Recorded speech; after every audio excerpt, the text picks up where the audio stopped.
Long live, Pramod Boro Jindabad. Jindabad, Jindabad. Pramod Boro Jindabad. Jindabad, Jindabad. नंगौ दिनै आंनि थाखाय जारिमिनारि सान आरो दिनैनि खालाराव आङो आथिखालनि प्रमद बर' दैदेननाय बिटिआरनि चिफ इउपिपिएल राजखान्थि हान्जायाव आङो जयेन जादों आनुষ্ঠাनिक भाबै आरो बेयाव आनुষ্ঠাनिक भाबै जयेन जानायनि मोनसेल' कारन जे आथिखालाव प्रमद बर'नि दैदेननायाव जोंनि बड'लेण्डआव दायो सान्थिया फैबाय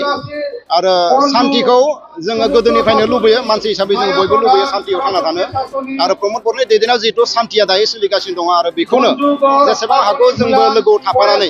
सान्थिखौ जाहाथे अरायनि थाखाय जोङो बे जायगायाव लाबोनो हायो बे थांखि आरो उद्देश्यखौ लानानै आङो इउपिपिएल राजखान्थि हान्जायाव जयेन जादों आरो बिथांनि दैदेननायाव जि मिशन आरो भिजन जिखिनि बिथाङा आसनिफोर लादों बे आसनिफोरा गमामायैनो रायजोफोरनि थाखाय जोबोद गोजोनथावना आरो बे मिशन आरो भिजनखौ जेब्लासिमहालागै प्रमद बर'आ मावफुंनानै होगोन अब्लानो जोंनि ओनसोलाव सान्थिया फैगोन आरो जौगासारनाया फैगोन आरो बिथांखौ बेखायनो आङो मदद आरो हेफाजाब होनो होननानै दिनै राजखान्थि दोलोआव बा बिथांनि मिशन आरो भिजनखौ मोजां मोननानैनो दिनै आङो इउपिपिएल राजखान्थि हान्जायाव जयेन जादों आङोथ' गोलाव सम एबसुनि खामानि मावबाय आरो बे जातीय संगठनाव एबसुआव थाना खामानि मावनानै बर'जों लोगोसे गुबुन गुबुन हारिनि गोबां जेंना जेंसिफोरखौ नुदों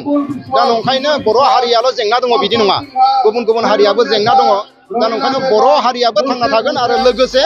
बड'लेण्डआव जेसेबां हारि हारिसाफोर दङ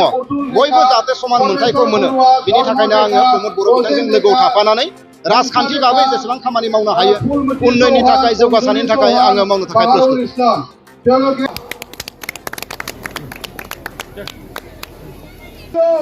Long live, Pramod Boro Jindabad. Jindabad, Jindabad. Pramod Boro Jindabad. Jindabad, Jindabad.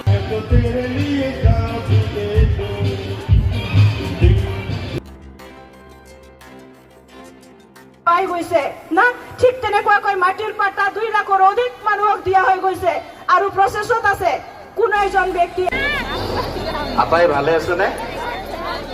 নেতৃত্বত প্ৰমোদ বড়ো ছাৰে যি কাম কৰিছে সেই কামটো আপোনালোকে ভাল পাইছে আৰু আজি আমাৰ লগত জয়েন কৰিব আহিছে লাগে শান্তি অহা মানে কি একতা শান্তি অহা মানে একতা হৈছে আমাৰ মাজত বাঙালী কেই গোৰখা গোৰখা গোৰখা हेलो गोरखा এই গোরখা কি হাত উঠোয়া না আগবাড়ে লোকে এবা খুঁজ 2,41,000 কিমান বা কিলোমিটার রাস্তা আজ বিচারত হয়ে গেল অলরেডি সমান দাসে করে 12 অধিক স্কুল